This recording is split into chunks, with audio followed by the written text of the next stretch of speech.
Mre no nsia kasebo a ye ne atiefu asi nkonya ye tei utie free peace 104.3 FM okay 101.7 neat 100.9 nimi ansa wo ship pass abeka junction Accra and what hello 101.5 FM Odum Kumasi Ghana man tam yadu nsia baby a wote yenkan kasa fidie be saduasia minute rekwamnonia be saduasa peacefmonline.com ghanatoday.com so abode etiefo benya bia kan de di kasebo ni mu akotini bini Ghana man penny excellency John Dramani Muhammad ya to just say levy betting tax na fe emission to we nyina e de free honum.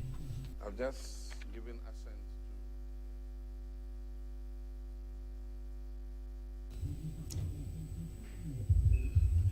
Supreme Court had ya to just say probosme ne da toso enkron wa film na afi junction ahodro bi de ba ye fa CJ ho we besi eho enkonya wa so afọ ya wa sho my Ghana ya kwan ya kwantempon wonsam so wa kyerɛkyerɛm sɛ nyame ya adoma enche ofa nkɔkɔ nsawom kwantempon won be hyase sɛ wa mu eto aso.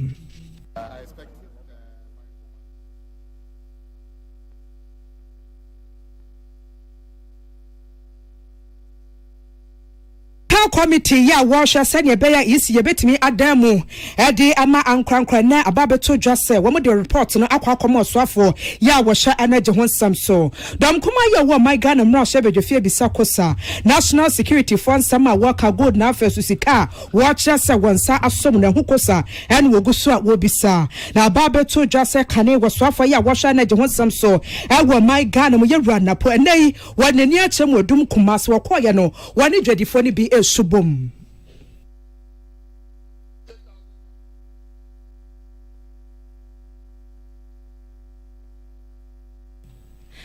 Jadi for ya wo muton force e wo kantamanto dwom won krabumpuni mantamo asre won penny force wo mudi bre no won fa ento efom ene enwumre nsem pika wo hu ne yesi nkonya e de esomo so ese enwumre no nsia kasebo na yemfa seda emanwumkowe Onson's chemist at the Onson's Galley capsules.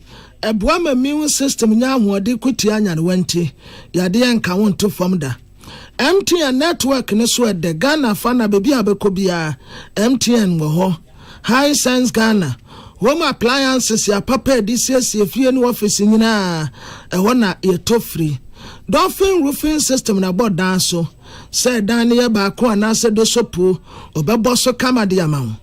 Budget cash and Cali brew jeans energy drink 20 years still counting and the spices ye were just in ye daddy there was so aye or hine yere spices ya and no and a fear my jasso I do 1 million bosso to a minute na kwajo dear a man sign tia me kwabena mafo and gaganto lady or hine wa kasebu ahine afe kasebono entremu enie His Excellency John Dramani Mahama ebra wo ba probo ana wo se Ghana fo bo se etuo bi wo honum wo yetamene se urade ya na ndom na so obetena konyo so a obeyi sa atuo no ade efiri ho na sa atuo yi bi ye e-levy betting tax emission tax ene de keke ka ho ampa nkunkuma brebre wabaya presidenti wade wasia ye oyotu anamon emra sebedafo kwa asetena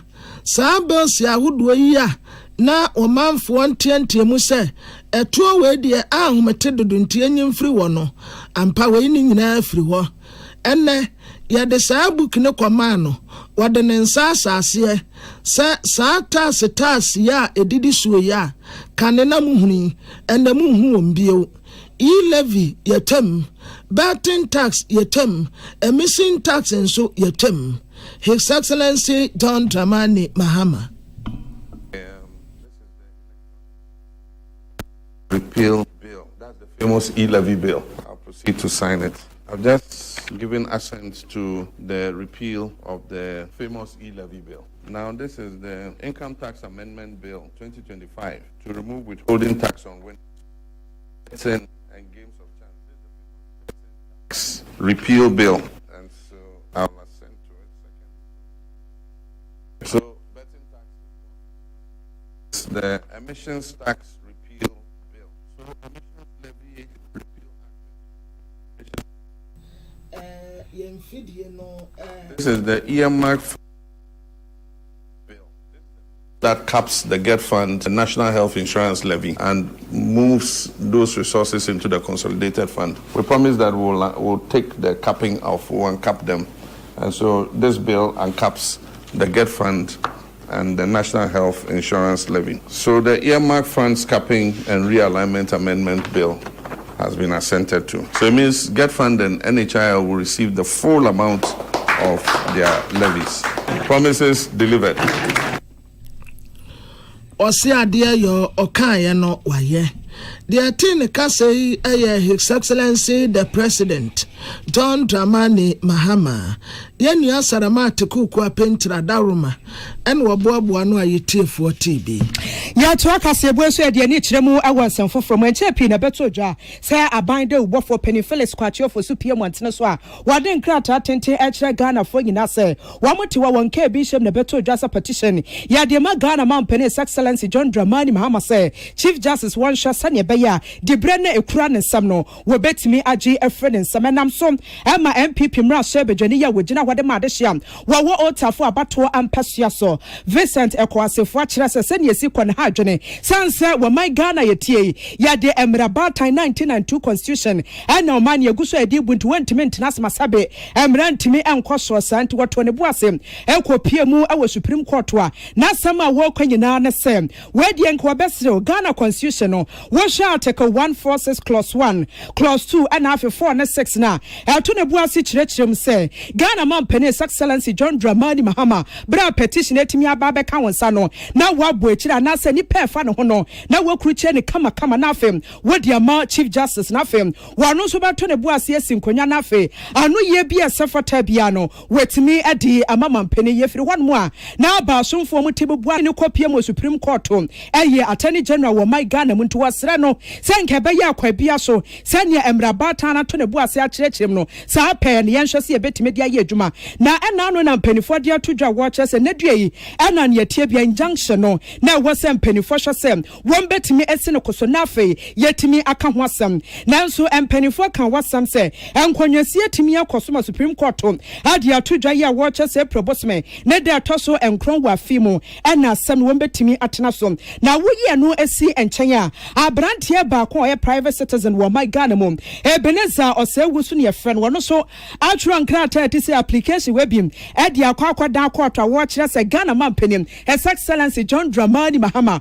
wɔno so yɛnsi ne kwan sansɛm wɔ Philip Atanga ɛn wɔ kruche ya wɔde ɛbɛda yɛn na technical committee ya aban epa yɛsɛ wɔn anya nhyehyɛmu mfa akwantrɛmra ɛkwan ɛbɛfa so a ankorankora de wɔdwetire bɛba bɛwura ECG ne tumedi a wɔdie mu Electricity Company of Ghana Northern Electricity Distribution Company NEDCO na saa mpanimfo kɔtena ase no wɔn ayɛ wɔn adwuma wie enti report no wɔn atwerɛ gu nkrataa so a wɔn de akɔkɔma minister Honorable John Abu Jinapo Minister of Energy sɛ wɔn deɛ wɔsoma wɔnum wɔn akɔyɛ soma no ho adwuma de aba na wɔkyerɛ sɛ eniama miɛnsa pa ɛso ntakrate ɛwɔ dwumadi a wɔkɔdi yɛ mu no wɔn se baako bi yɛfrɛ no multiple lease and service franchise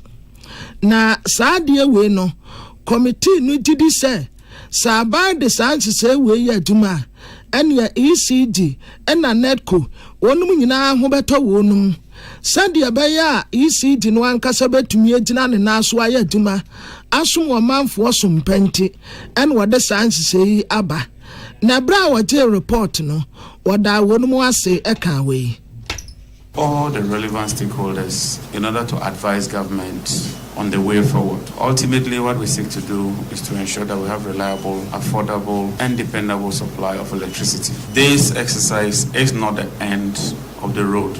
In fact, this is the beginning. Because we thought that before we undertake or pursue this step, we needed to consult broadly. And So this is exactly what the committee has done. And as you just heard from the chairman, they've given us 3 options. Option 1, option 2, option 3. And in all the 3 options, it's quite clear that none of them talks about outright sale of ECG and its assets. And so I just thought that I should make it clear so that nobody goes to misquote us or misrepresent us, say that the committee has recommended that ECG be sold. In all the suggestions and the options, it's quite obvious that ECG will still remain the asset owner, and then depending on which one we choose, we'll make progress. The next step from here will be to do a position paper to cabinet, the entire government to consider and approve the option that we will be pursuing, following which we would establish a project implementation committee. Would also have to get a transaction advisor, make this process as transparent and open as possible, emphasis on local content and participation. And so we encourage everyone to support us and to ensure that we deal with the challenges confronting the distribution sector. Dear Yatin Kasei, a Minister of Energy, Honorable John Abdullahi Jinapo, Nanuatin wa Kasafa ECD4.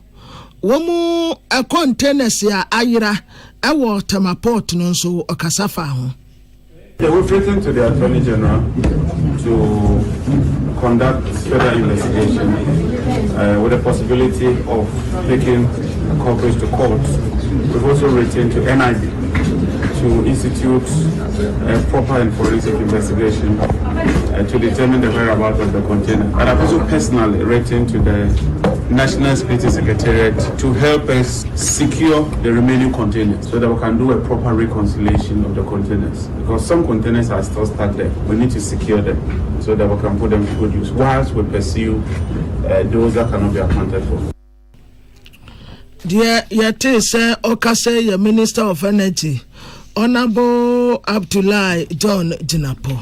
Adia ba kwa tete wa my Ghana eya kwantempon wa tete apra pansam ewie dontom jem se dunia mu akona si ade nkrabompo ni mantem kwa ba kwa nam so na ebusua o yam hyehyɛ pa yo fanko ensa wom kwantempon no kwa ne de kwanfo tantan pa sɛnea mpanifo hyɛ ase sɛ wom siesie kwan no de ama de hye omfa kwan no so no na ani gyesɛm kɛse pa na aba na so kwa ne sɛ nansente wonam so a ene ehuntuma party mi bɔ wa o hyɛ atade fufu ade bɛkye no bon sɛ obɛhwe atade na adane brown ni nyina ya de bia koso na no na nsɛntwofo ye bisa sa nya bia kontrata no wafi kwan ne so anase bia woje na home ɛno nam so osoafo ye ɔhɔ my Ghana ya kwantempɔn wo samsom ye wura kwame governance agboja wa kyerɛkyerɛm sɛ wɔne a wɔyɛ kontrata ofanko nsawom kwantempɔn wo ye ɛyɛ Maripoma Limited form na wɔn mu kyerɛm sɛ aba ne de wɔn kaka no so de mu ye dupa wɔse ka no ɛyɛ $45 million ɛna ban ne ɛde wɔn na wɔn ye sɛ kwa bia so nkeja enkonyesie be kwaso masika no wɔn nsa ka nanso wɔn twetwe yɛ bɔde anya manken enti eba ne sɛ ha adwene pa kroma so wobia ne hɔnom asabi wɔyɛ adwuma so wɔbɛbɔ kanti no eba ne saa no so wɔn nso kunsa ka nyina akogu fie sɛ anya de akwa bia so wɔn bɛyɛ adwuma na minister tone boase ne Ghana nsɛntwofo edi nkɔmɔ ɛne wɔ kyerɛkyerɛm sɛ meeting akɔso na meeting ne kɔso no wɔn ne mpanifo kuku dam ya wɔ Maripoma Limited ahyia nkɔmɔ twetwe akɔso ne tia wɔatwam nyina ne sɛ aba na ka kyerɛ mo sɛ sɛ ne esi kono ahokyira wo mo fam nyina wo mo nim papa sensi ase sikasam nhyɛ dan koyem nanso ne nyina mu ya yɛta nam kwa so ya ne yɛbrɛ enti ɛbɛyɛ kontrata no wɔn de wɔn kana koma ɛnto ne yam sɛ ne ɛbɛyɛ kwa no wo betimi etwa ɛde ama yɛm enti minister kyerɛ sɛ sansɛm de wo ya wo ka kyerɛ kontrata no wagye atum ɛmo akyerɛ sɛ hwebe ayere so anefo abɛsɛ miɛnsa ntam de mo a motafa ofankɔ nsawom kwantempɔn no a wɔse kontrata no wo ba kwa no so dendenden wahyɛ bɔ sɛ ne tie bia no obeye adwuma yentie sɛ ne minister kyerɛkyerɛ ne sɛmo ɛkyerɛ Ghana nsɛntrɔfo. Yeah, so like I said on Eid al-Fitr Day at the Black Stars School, a lot of the flooding in the city is caused by human activity. We are the problem. What is happening here does not affect the factories here. The water comes from somewhere, and once it can pass and continue, it will back up and affect the communities beyond. These are streams that existed long before our grandfathers were born. There are streams that flow from the Equapin Mountains and find their way to the sea. Then we decided to come and build our capital city across the streams. So even if you build your capital city, you must allow the streams to flow through. People have The Ofanko Sawam road has been abandoned for some time. We've been having discussions with the contractor, and we came to a conclusion that effective immediately, they should mobilize to site starting this afternoon, whilst we conclude on modality it is to pay them. And they have agreed. So those who are frustrated, and government is aware and feels the pain of residents and commuters who use that corridor, and help is on its way. I expect Maripoma to effective immediately start remobilizing to site, and within 3 days we should see action towards completing that project. So dust and all the unsafe conditions will be addressed shortly. So there's been very fruitful discussions over the weekend, and he's determined to complete. Ebusia ania yekotie ye waswafo ya washo my God ya kwani ya kwantemfo wonsam so ye rakwa me govern sagboja ye kwonsam foforo so na ye ko ye nia sarama tukoko apente ho anaji ye adese won kra no se nimisam ensu ato ye na nyensu ketua ne nya ne ntie se His Excellency John Dramani Mahama enne wakwa probo ewo miamia wudo bi a ensuo to a womanfo gye wonum wanje no ne yanua sarama atikuku apento ana na odi a president echi salatie fotio sa otemenka na yehasa yansabeka yanua sarama atikuku apento ya odi His Excellency John Dramani Mahama chi wa bra wo kwa probo ewo miamia wudo bi a yesusu se ensuo to a ewo no manfo ti wonum ho gina pa yase ye frɛ no flood prone areas wakwa akosresra wonum nyina na yo yansa ka sala wotime nka atiefo tie yo kwamna me da se pa me se won kan yi pa se dia na won kan no yamanfo ni sem se dia ensuo no eto kakra na ejiya fa adihye ene adihye egapade no aye ahomesesem kakra e de ama adihye bia omo affect omo kese na eno na omampeni se eyense otimi eso ano ana oma ase oma ne ebre ase kakra enti enne odi di dwumadi ewie ya no pa no na ewia enibre mu ya otisi mu se okokokoko emiaye a abai no identify say a flood prone areas no na wakwa akoshe sedia esitie na wahye sedia na abai no ebetini aboa na wahye na esiye no so atenti bia abai koye omampeni John Dramani Mahama ekoye eye abofu drainage site no udu Timota new station honom na woko no obenwuse gata kesie bi ewo honom sa gata no bra omoyeye nanso isio no ano dins no say gata na for some years ni adise na ewo ho no ebre fa isio to a udu ho no ma in some for ko hobi na wo hwe dia isio no esie na eyi adan na se dan bi ho no ma isio nanso isio de yi enwe wa asimi na wo se edan ne die bibi kakra ni kana ebeje egu o ma peni ko ho no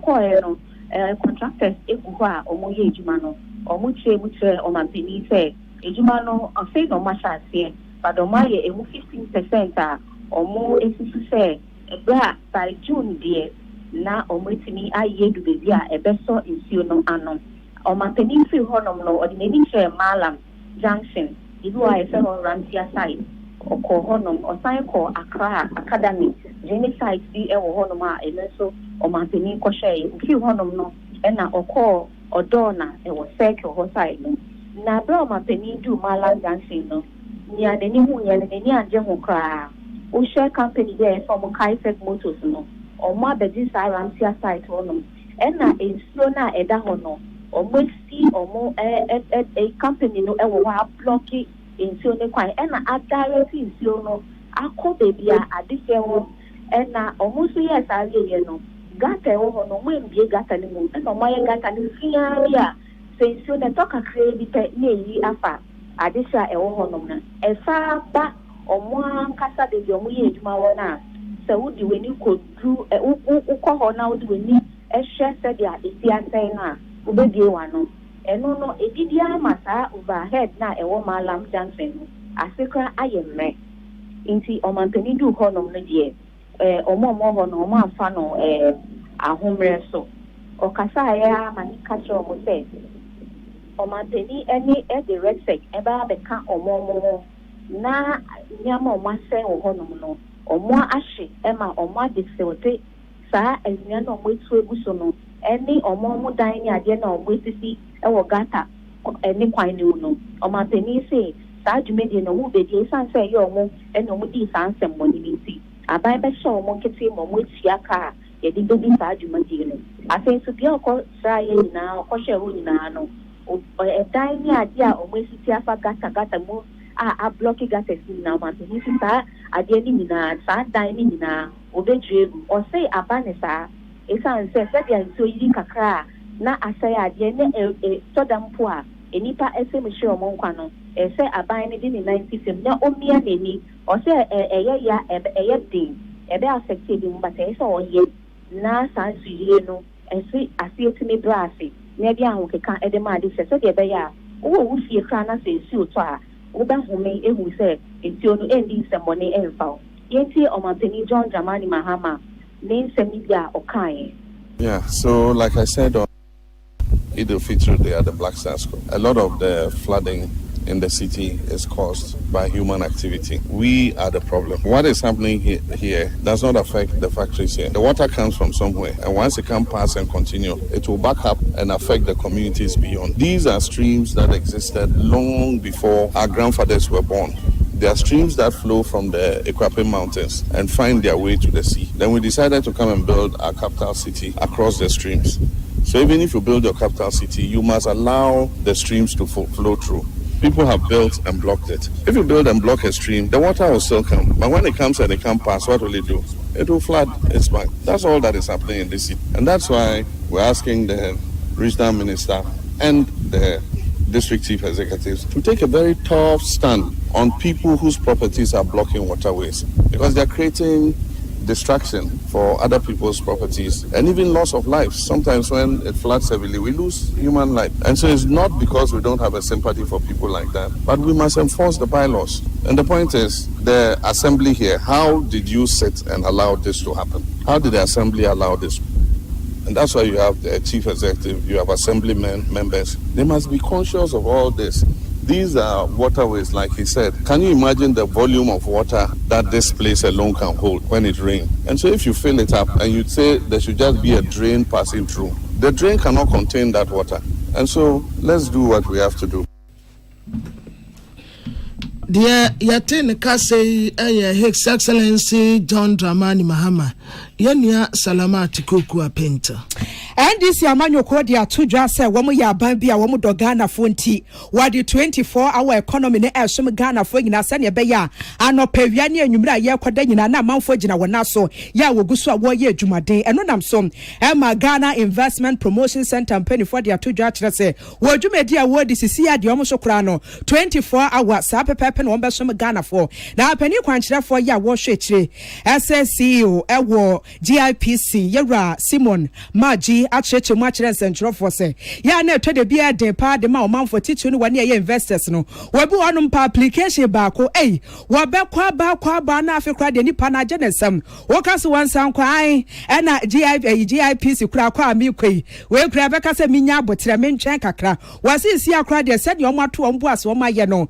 Enu sa wutu fie kura na wutimi bohyem e wo internet so pepa sraw na kira se. Enyoma wo hwe anim so betimi aye nyina no. Na baso sa edi amount ye ramaji atwa ne nkase mu se when wamo ye ne sa sane be ya amanfo am wamu fi amanfo am so se Ghana say one person won bi adwuma no wamu kra kon ebedon sama ye ramaji de atodwane ye frame en komo ye no mo chichi ni se pese 24-hour premium service ye hu se investors no mo ba no mo tai buy hall for registration ana so mo buy hall for quotas am de be call immigration ana ye dodo na so bisa se on be de nyano within 24 hours and ya show man you say betimi aye enti ni ahase no and also boa because yenye need to say aban piase yenye be call him with what they call the 24-hour economy.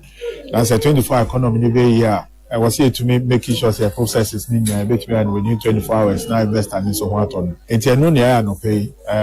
You've been on Yabroni Becker's a pilot basis for a while, but I no pay more back. And then Yanko say, to me, I launch it. I have a coin. Yerama G. Antoine and Cassam was Ghana for a winning Quesibroni Bia, or person register a business. I will my Ghana Macachano as a GIPCL Honum. It's open to any investor. And to Waba Chrome ha, Wako Registrar General, register sell person business. Now, so about GIPC, so foreign participation. Now, so a Ghanaian company, now, person will register with GIPC. How about the service is open for you? And a premium. Yeah, here, say, what take it over online, what take it so me per se, me more register, me GIPC registration within 24 hours, and I'm me code test within 24 hours. Yeah, normal. He has started with Accra, because do now or Accra, over 76% of registrations are Accra. But enche you be call other regions because I know so here investor be ahun here and if say ye fa akwanya so ebo de ro catch amanfo nya businesses are more foreign participation say bra say omunya omu GIPC omu be register with GIPC nti ye yesrom so omu hwe na omu be register with GIPC. And yeah, you got a penny quantia for ya with that Ghana Investment Promotion Center no Simon Margin is some no and penny for me called man Kabi and Fan Casemti head Edma Innovative Finance Partnership now for marketing our 24-hour economy secretary Dr. Ishmael Ni Amano Dodo should say at Wasum. One of the key aspects of 25 here, accelerated export. Not just say, but me, I export near Marco Amanenu. Now, we are targeting West African market. West African market, the population about 425 million. Obia share clothes and pharmaceuticals, medicine, any other. People depend on those things. And the GIPC Bay Juma, but now I share laws I will say to enable export no easy. Now, share also tariffs and incentives. Now, the premium service will help for businesses that are more exporting, that they could have the fast service no more exporting. And 25 Economy Secretariat, very, very, very close.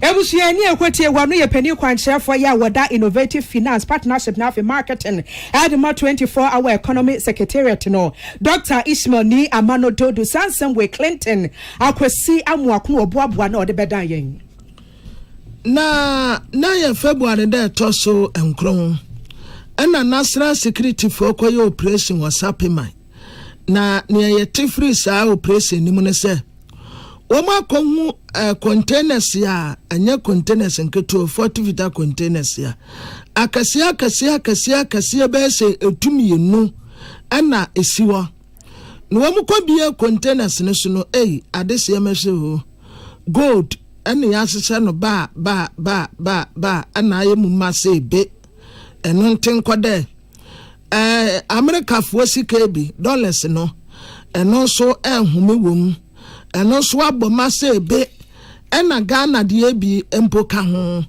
eno kura kire no wo se Ghana de no kura ebi kura sa ye fake yate na prem tubraka sebom ena yenua na ya akonadu ene mrasebejeni a wogina ma adese a wa sense out Reverend John in Team Ford wakasa en watasa ha wopeni minority for adom kumo e wo mrasebejefie Makasa dia fasa asemi ho na jampanisi aboso ba na meja pa yenti ya pese ya tene kasifiri wonte en wote so wo ma asem yetiawa wo mu ntumi nkotutu anoma ho emetre pani se wonto anoma akorodin ne tietemu ane se sa container no a wo mu kohu wo sapemenya wo mu se gold gum sika dollars ka ho Ghana de bi ka ho no Adana esu obi aka na no atum yesere wonum omu mabo Ghana fo amane entempe ya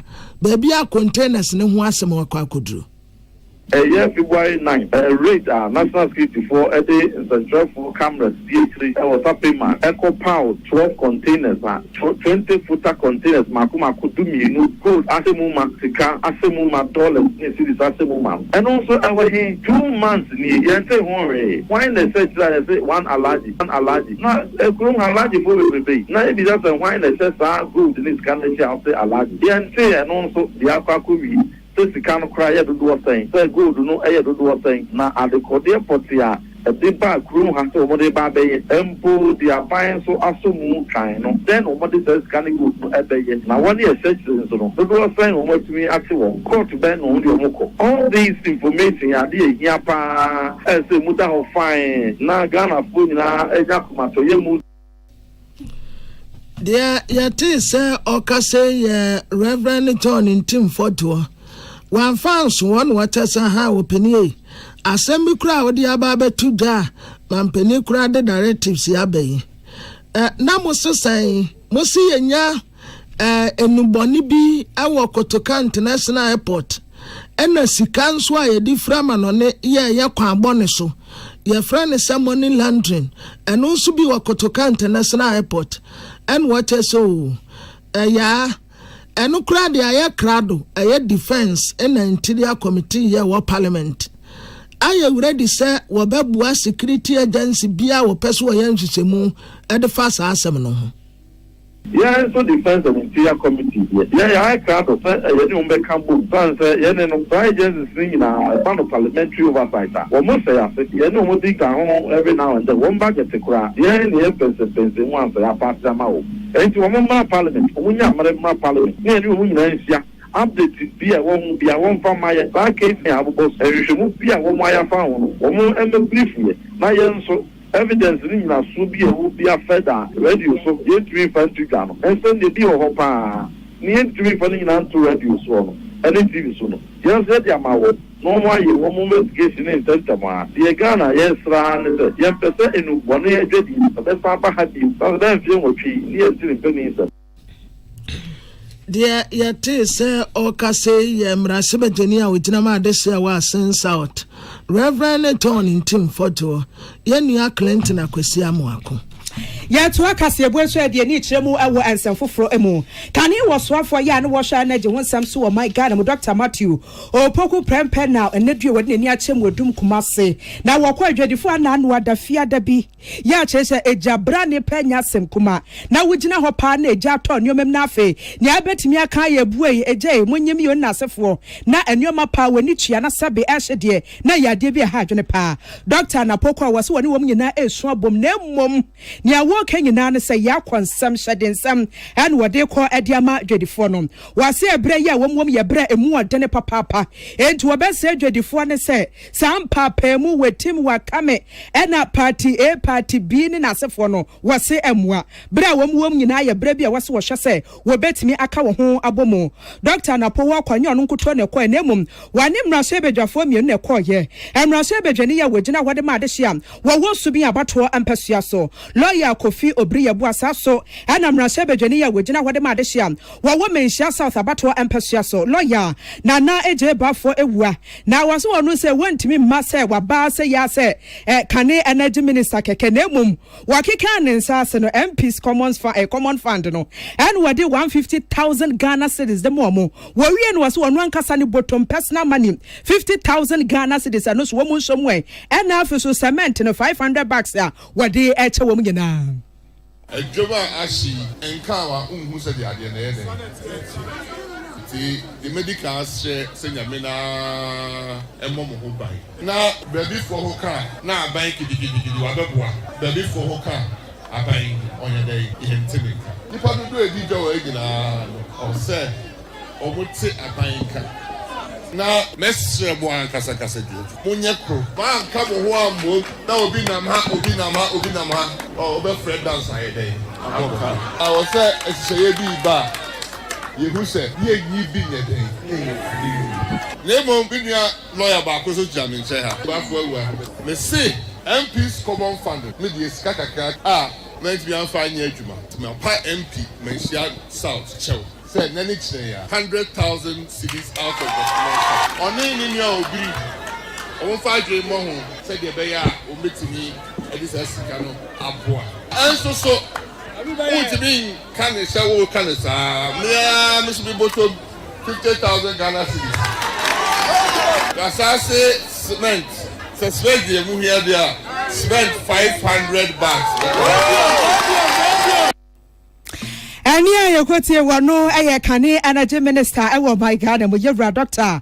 Matthew Opoku Prempe do na friend Dr. Napo na no see na chairman Edema United Traders Association Joseph Ansa wano so da na se kire se bi ensansumra biom Panifo ba yen nyina na min samu the scientist say asam tuye munya ye mudda ya da mwase ya min samu ba na sikasama na wo kanu enipa wa nyina ya kan ho abu aye ekoba akwa aye United Traders Association ana yakobie bank account enti anfrata wa wo ewo chiro ho wo ma wo store mu ye nyina kan ho abu enti sika bia ya sabato so bia na ye da akoto bank se ne be ya se bia wa ye nyina baka ye trouble na ye traders association enti sa wo kan na ehihia ya ewo ho no na de asa da sia ebi emre yo bidamase Yada Sefo France Amre Biom Chairman Edema United Traders Association Yewra Joseph Ansa Sansem way Otobrosie Kojo Buedu na afi Jowo Minta ene boa ne beso yen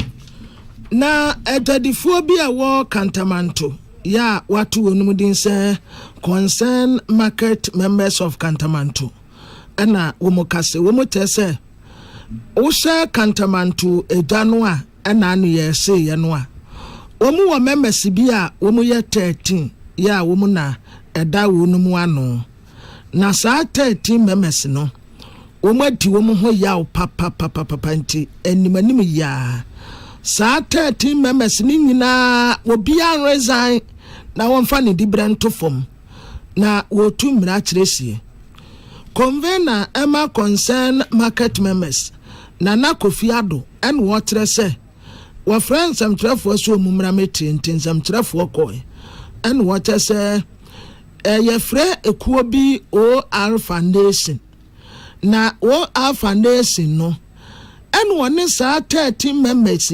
akabom en wo mu pese wo mu ma Kantamanto adetonfo no wo mu atonfo su no wo mu adadie ne ya basabasa wo mu kura nkasese wo mu gina mu ma wo mu no mu kate wonu se foundation ekwan ya mo pese mo de FJD4 e wo Kantamanto an mo se fa so no ya mpene wonu mu de wo mu no wo mu akoye baako en wo mu aseketa da so en na memesi a FJD4 de wo sabra se wonu mu nsem se to de din a wo begine mu akwa am wo mu no we de wo mu ta kontomoa de afo mu atikwa de aso wo mu num emu wo ne OR Foundation no akoya baako en wo ba betu adwadifo na firi baabi a wo mu ton ade no na wotremu a wo se Ghana Used Clothing Dealers Association baabi a wo mu ton ade no enipa bi pese wo mu gu adwadie no wo mu gu ni se ya to na enyu obi akura na wo madu wo mu ya wo se wo mu leaders no a edi wo manim no ena ne saa OR Foundation no akabom ya wo pese wo tu sa dedifo no efiri wonom omu ma wonum enane kine yada esasan tempe ya wode wodi bra na to fom Yampani for mudi animu market ye wakuo chairman ya hwe mo 13 for no madi enwamo enwamo kase o madi ya se ya no mo na tigo mu a ha ma she kwa no mo ye bibi o mo obi anwere o mo de mo pe ana ye yo mo pe bia no ma ko chichire abi abese dwane ko na de o mo ni se ene ye jina so se pani magma ko 13 no o mo twa mo fi dwane ho ye nyi mo so me lidi dwane ene ye press conference ye ye pese pani bia e be jina mu so we pani na e dwane na ho na ye ni ye ntwe se e dwane e be ye be hihye dwane se e dwane be jina ni titiri ni se Asiya no omu de ekuo bi abreye so me foundation for ekuo de for more foundation ya so tutu for no wo so me kuo se omu de foundation so mabua dwa omu be titwa no emu me fi yansam ko ye omu ni ye bi ani mpanifo no komo bi omu ni omu de mpanifo no yakata so bo mu aso awa ni ma bi ho ya hu se omu agenda na adwadifo ni bi kire se asamo anana Kofi Ado ya wo ye convener ma concern market members kano womu ne ya atene pa na womu ati womu leaders no ho yaw na womu nim se leaders no soa wonu akọ no fa yi ase womu so kasa pa no bi akọ on man the first Ona kadima to say all edidi all obi akuma say yamma obi akwan amani befa ekwan bi aso ese yeti ade ya de ye no ni asambio mutimi fa emwore nti amedi asase menti asese eje nipa more than 20,000 wa na nipa na kuma ko 30 pe etimi tira mo say omo wa join na ese dane fa so yenko say say e share all foundation for omo na 2,500 cities the bread ya do amase etimi e here say ane say omo free egom ankokra ya aka force no eti say obi penifo no ewom na omo pesa force ni free ansabia ya ti ase ya na tan edu ha na nyina ya ba ko kantamanto no omo wa ya omo ko 25 million na omo de bra ya no adi ofo no abrafo na ba pam ya free ha esi antiase ya ma say ya ma ya no ma support 25 million no esi na ya mpe anya duma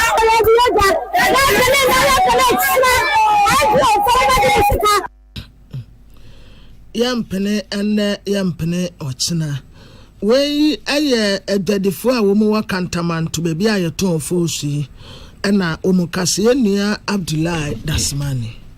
Executive Director Adema West Africa Civil Society Institute, Dr. Nana Santoa, Afajuno na wakatre Ghana Mampany, His Excellency John Dramani Mahama Sesiano, Baby Abafebiam or my Ghana in Chos when in Charles and Yakoso, Galamse, one shaso bet me in nice form. What is handsome waking out to Jabran, Waya Mamrania Mania Kuono, now one when you're Fisher Edionuntino, now one more Shahofa. Now Dr. Atwaso Achim say, Hi, Johnny Titu, any baby to say Western Region Asante Mantema Poya Mantemo, Okwa Biaya Hudwa, Galamse, no question ebushia, and show ya bet me do and sell Krogu, Tisa and say, and so any say, one must send a papa, and ya your sugar, any brood, and I say when your tea are one. Now a banner's house or near what Tempesiano sono, will be to me wopana ne bano sabe, and Santiano, a numsuna quaco yensia.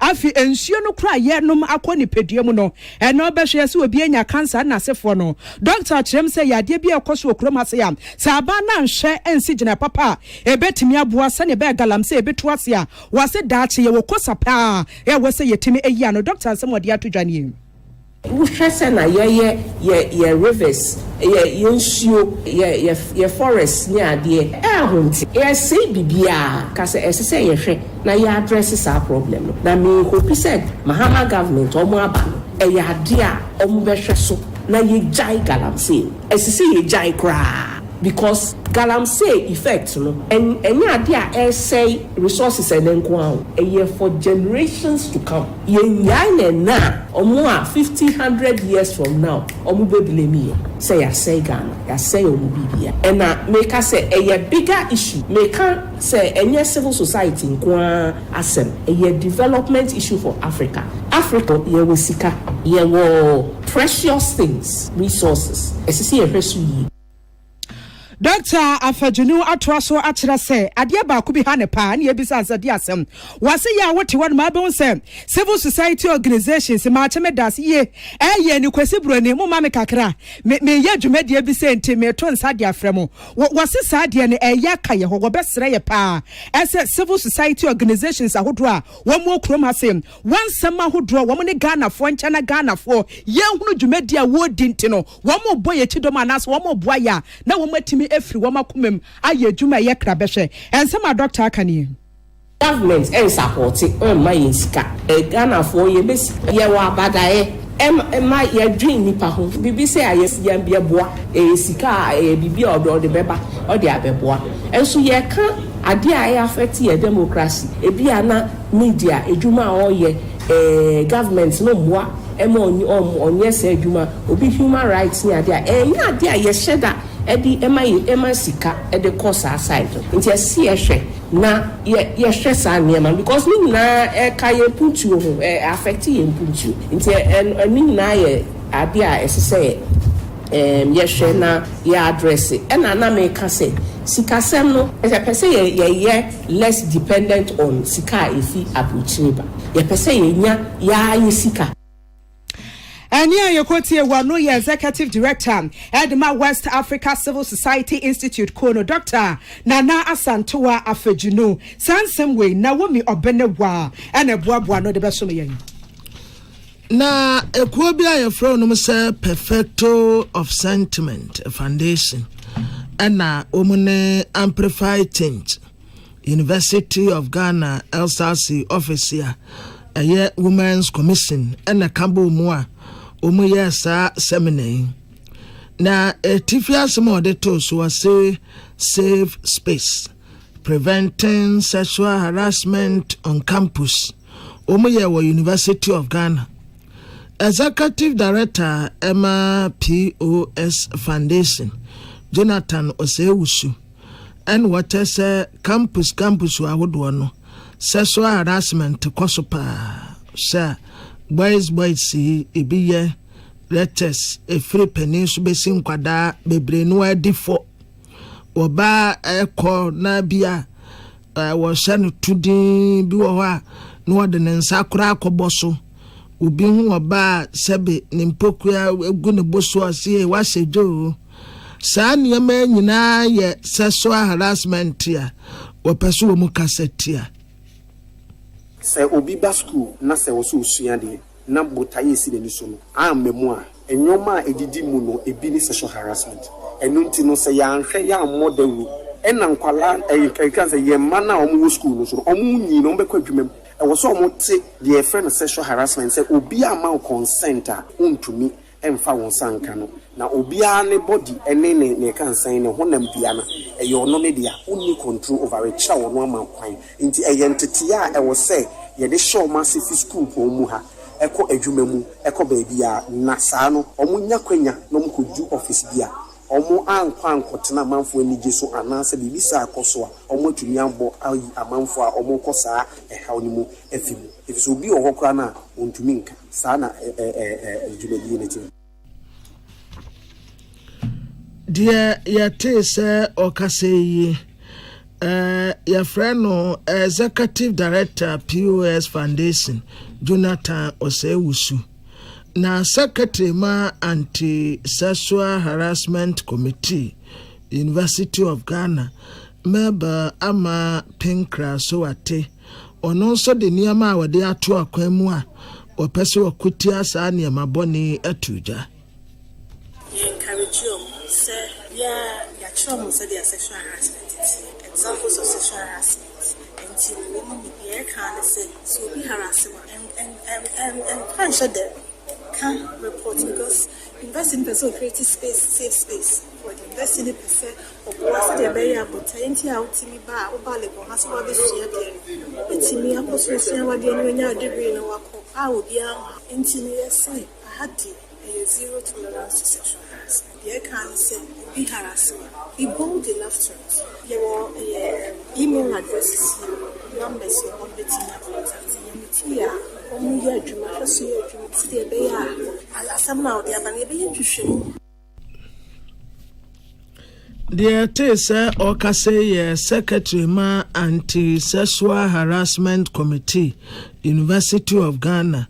Member ama Pinkra Soate yenua Philippa Atanga ne die na ye gyina so ahome kasebo no so tia wa bi ebeba sisia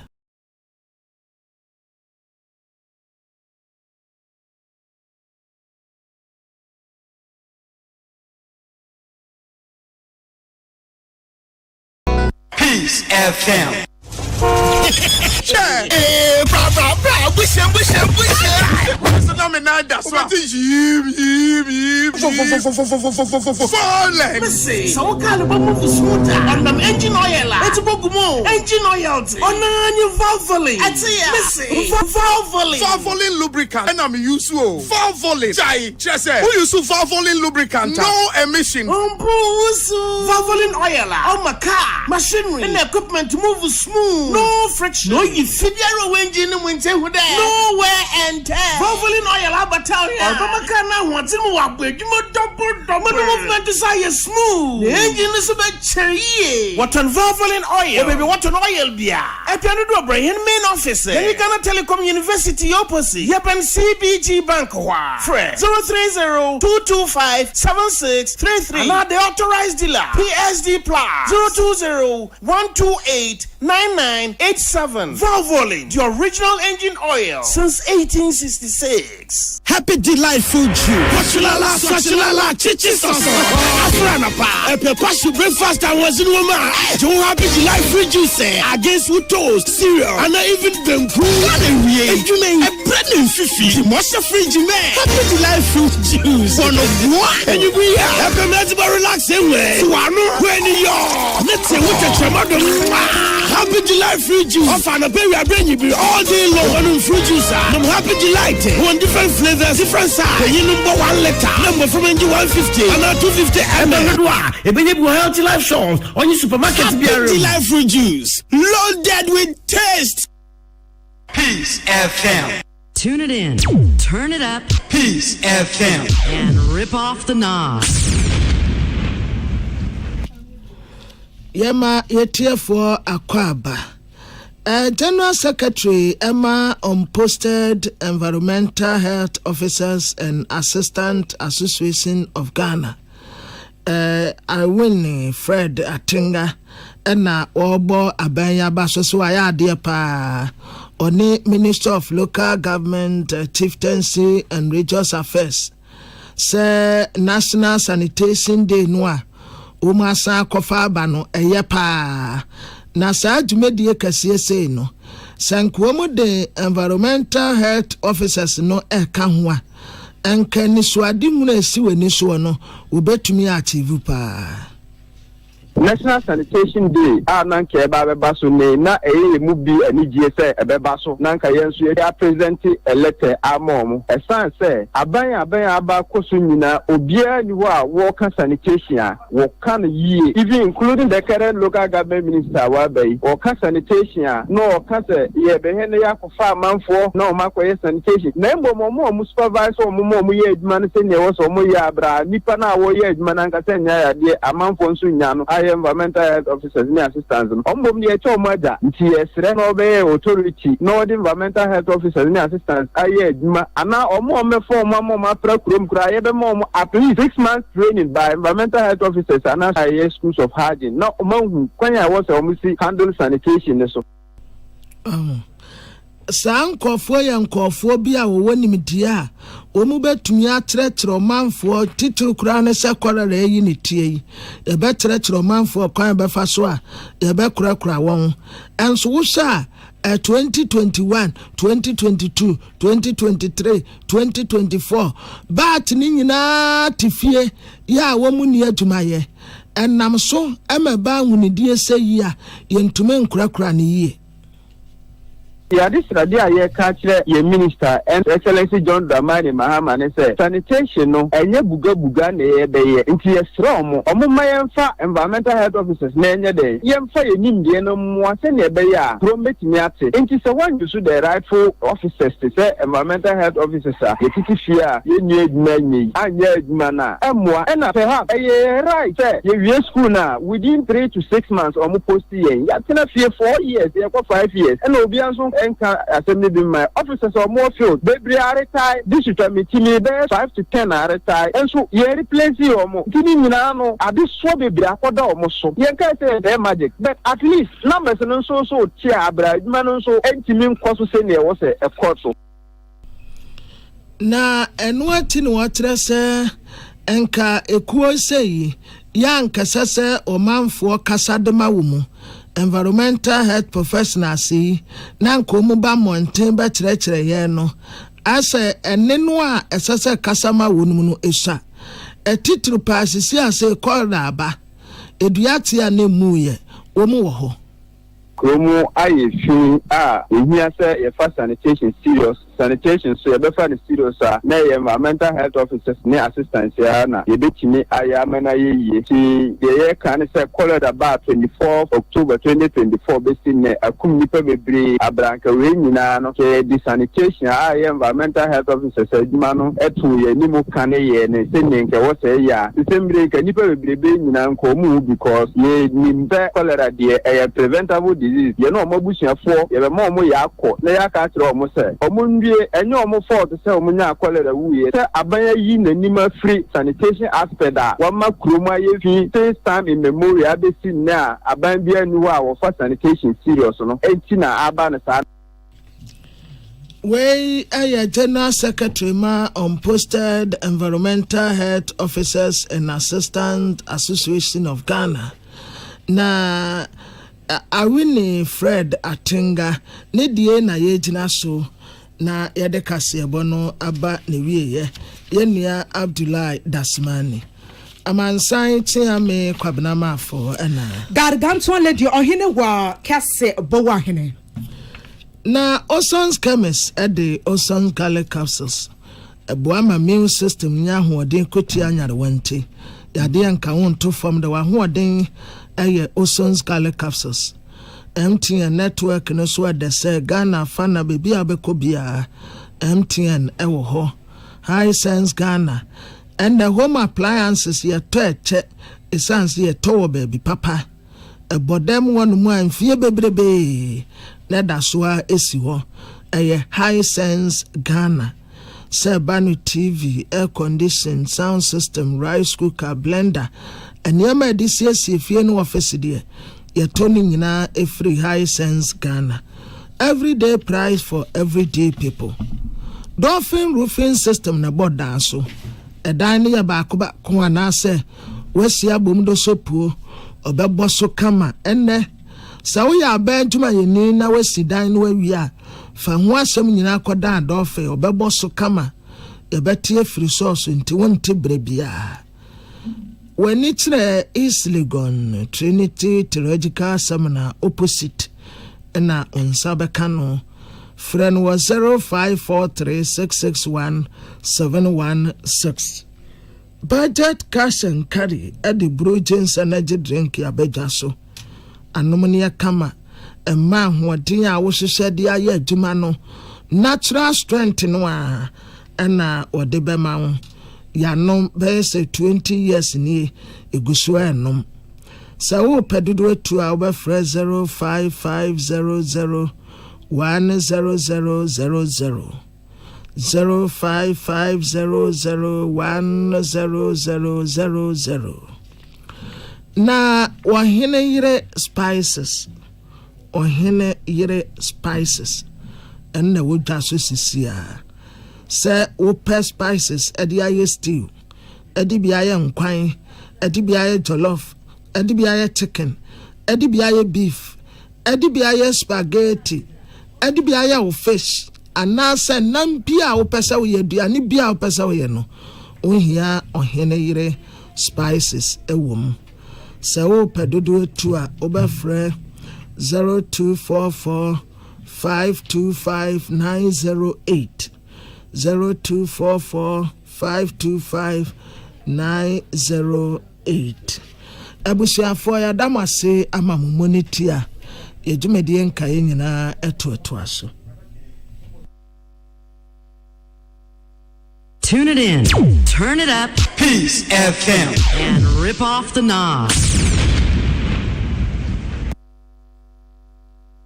Peace FM.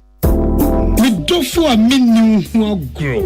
Na say die waduane ne da no ayesronko. Ani omura. Ohiri spices abefi. Aduane de ayesronko. Ohiri chicken seasoning.